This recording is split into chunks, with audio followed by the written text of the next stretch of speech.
भूर्भुवः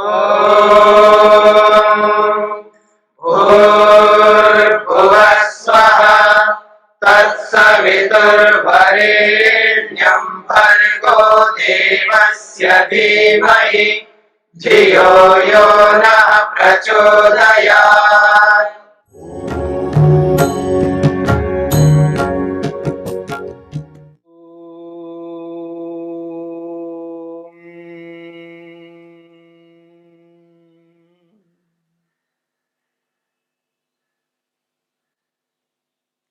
प्रभु दर्शन के उपायों को लेकर के हम विचार कर रहे हैं।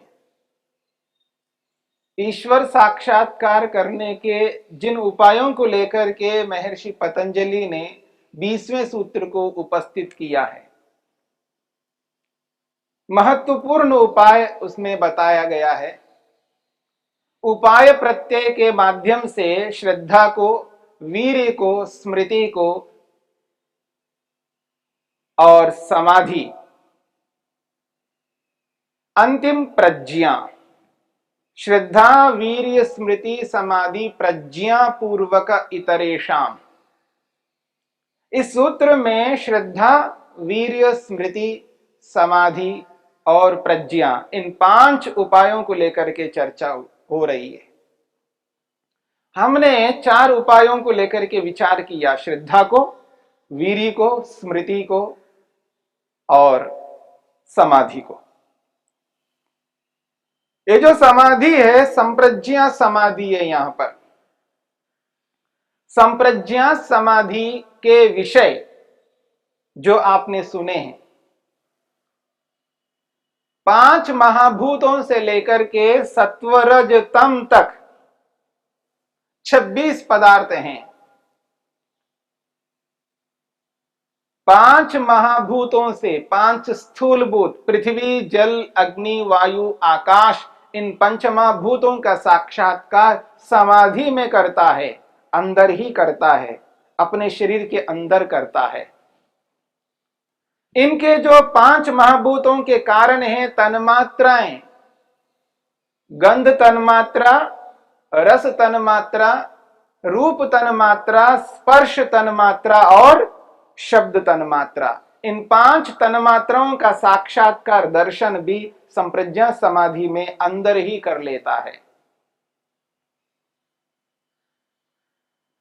और 5 ज्ञानेंद्रियां हैं जिनके माध्यम से आज हम जानकारी प्राप्त करते हैं। उन इंद्रियों का भी साक्षात्कार संप्रज्ञा समाधि में करता है, और जिनके माध्यम से आज हम नाना प्रकार के कर्मों को करते जा रहे हैं, उन कर्मेंद्रियों का साक्षात्कार भी इस संप्रज्ञा समाधि में करता है।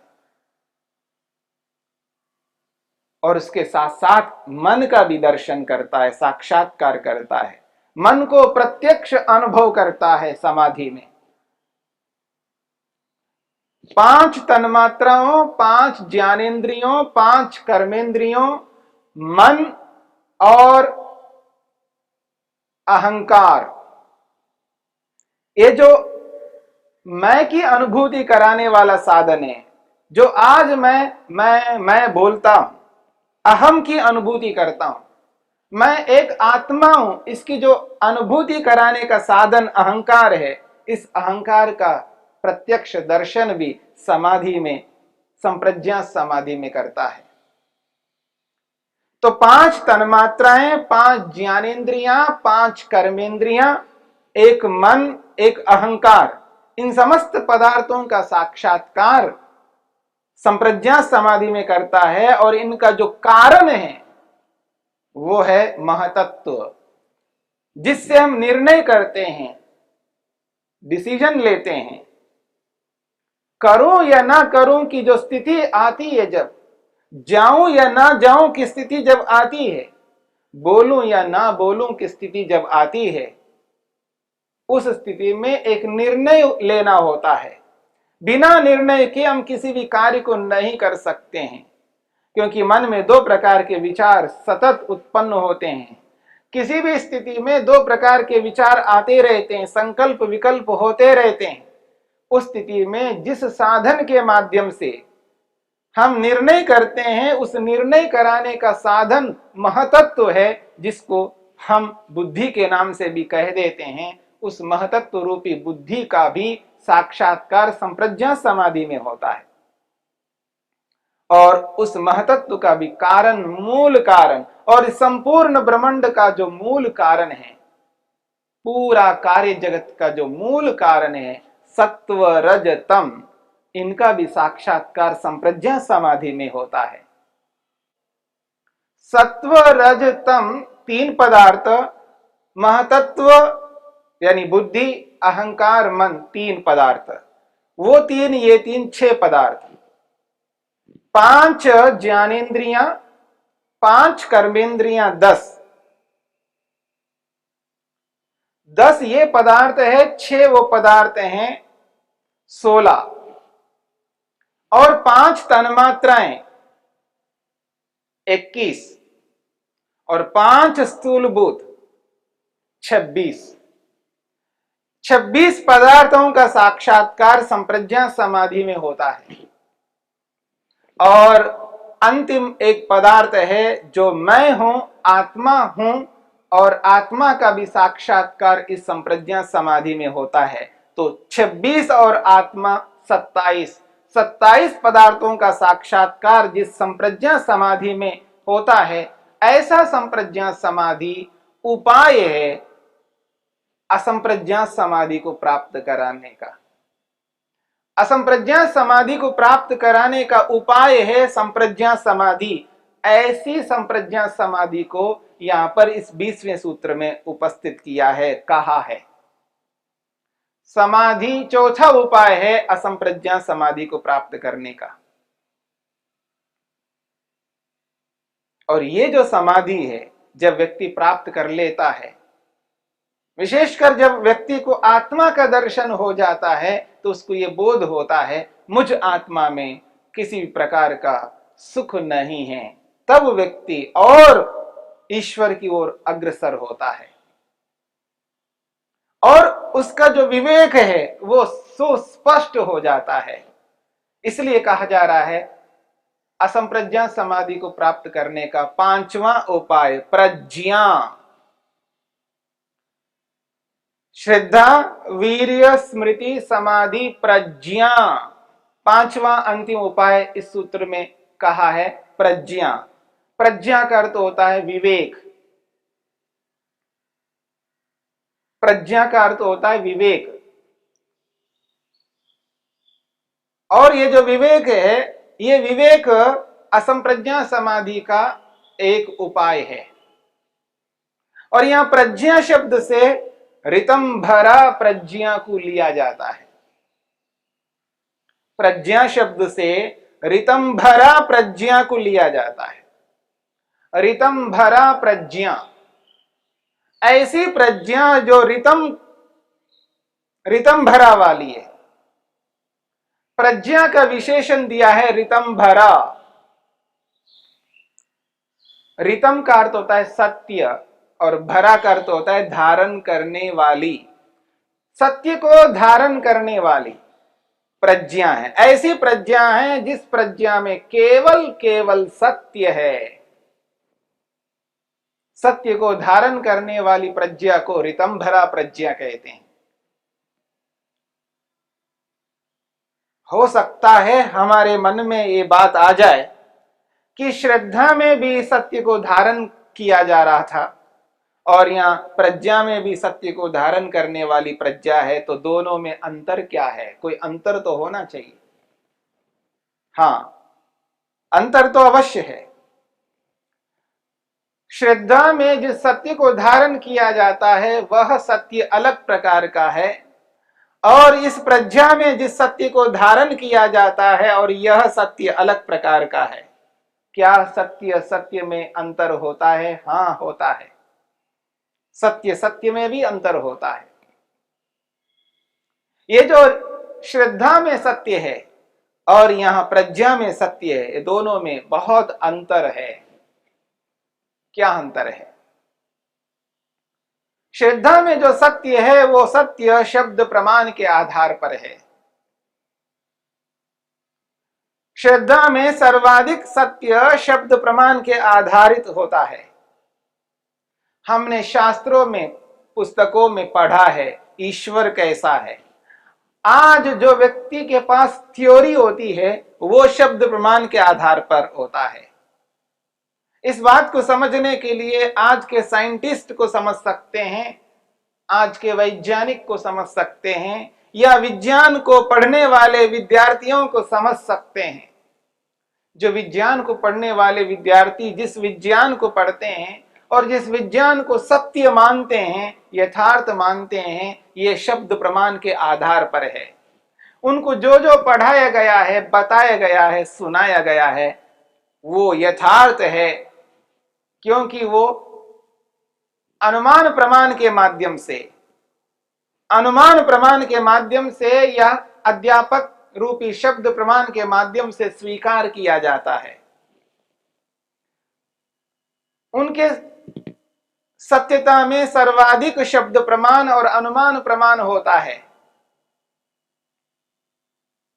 तो जैसे एक विज्ञान का विद्यार्थी एटम के बारे में, अणु के बारे में या किसी न किसी विषय के बारे में जब पढ़ता है, जानता है, वो शब्द प्रमाण के आधार पर जानता है, वो सत्य है, यथार्थ है, पर उसके पीछे शब्द प्रमाण या अनुमान प्रमाण कारण है। ठीक इसी प्रकार से ये जो सत्य है, यथार्थ है, श्रद्धा के अंदर, ये श्रद्धा के अंदर जो सत्य है वो भी इसी प्रकार का सत्य है। शब्द प्रमाण या अनुमान प्रमाण के माध्यम से उसने सत्य स्वीकार किया, उस सत्य को धारण किया है। जो हमने यथार्थ जाना, समझा शब्द प्रमाण के माध्यम से, माता पिता आदि गुरुजनों के माध्यम से, अनुमान प्रमाणों के माध्यम से जिस सत्य को स्वीकार किया है, जिस श्रद्धा के माध्यम से, वो सत्य अलग प्रकार का है। और यहां पर जो प्रज्ञा में जिस सत्य को स्वीकार किया जा रहा है, ऋतम भरति इति ऋतंभरा, सत्य को धारण करने वाली ऋतंभरा प्रज्ञा, यहां पर वो अलग प्रकार का सत्य है। कैसा सत्य? प्रत्यक्ष वाला सत्य है। इस बात को समझने का प्रयत्न करना। प्रत्यक्ष वाला सत्य है।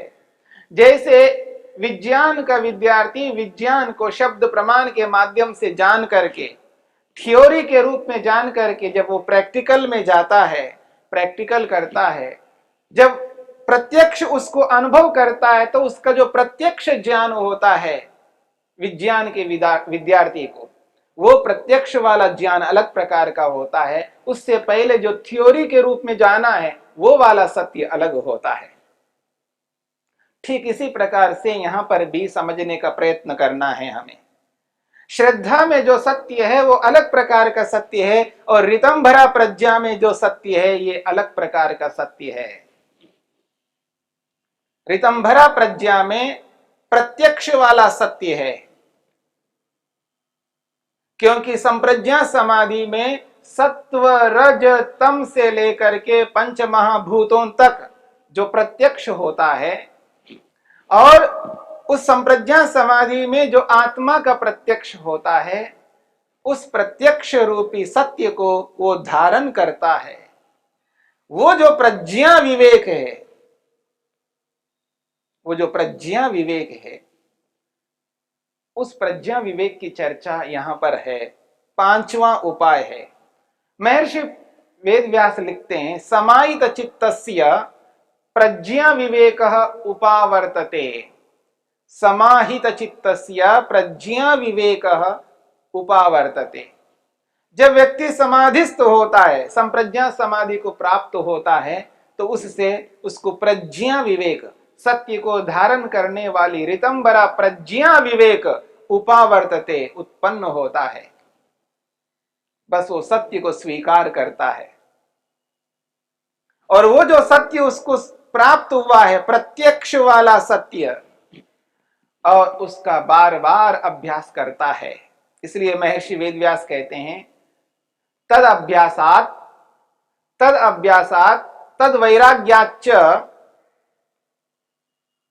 तद अभ्यासात तद विषयात, तद अभ्यासात तद विषयाच्च तद वैराग्यात असंप्रज्ञातः समाधि।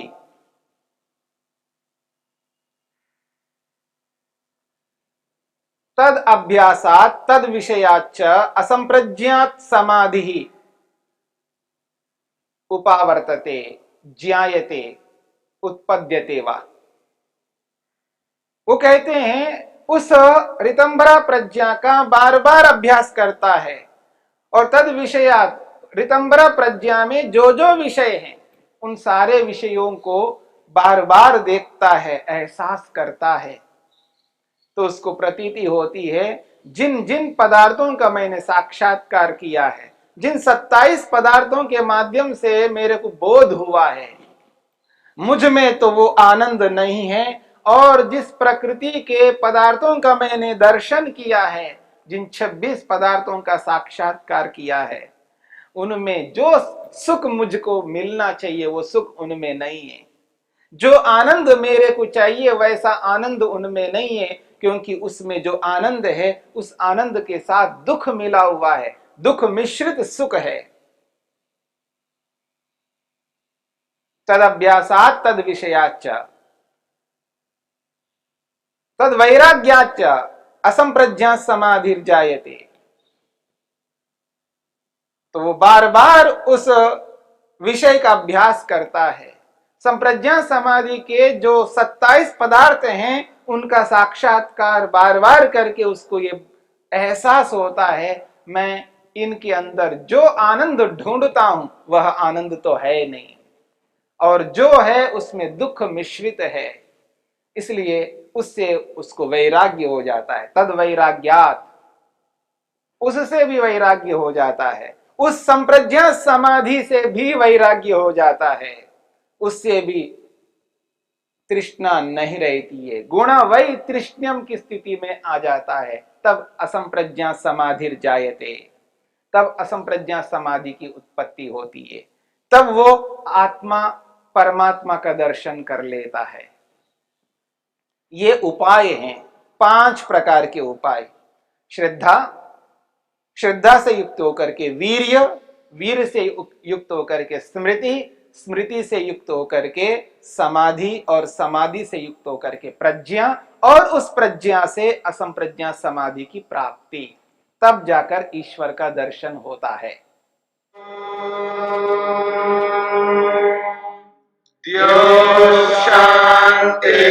शान्तिरन्तरिक्षं शान्ति पृथिवी शान्तिरापः शान्तिरोषधयः शान्तिः वनस्पतयः शान्तिर्विश्वे देवाः शान्तिर्ब्रह्म शान्ति सर्वं शान्ति शान्तिरेव शान्ति क्षमा शान्तिरेधि। ॐ शान्ति शान्ति शान्तिः।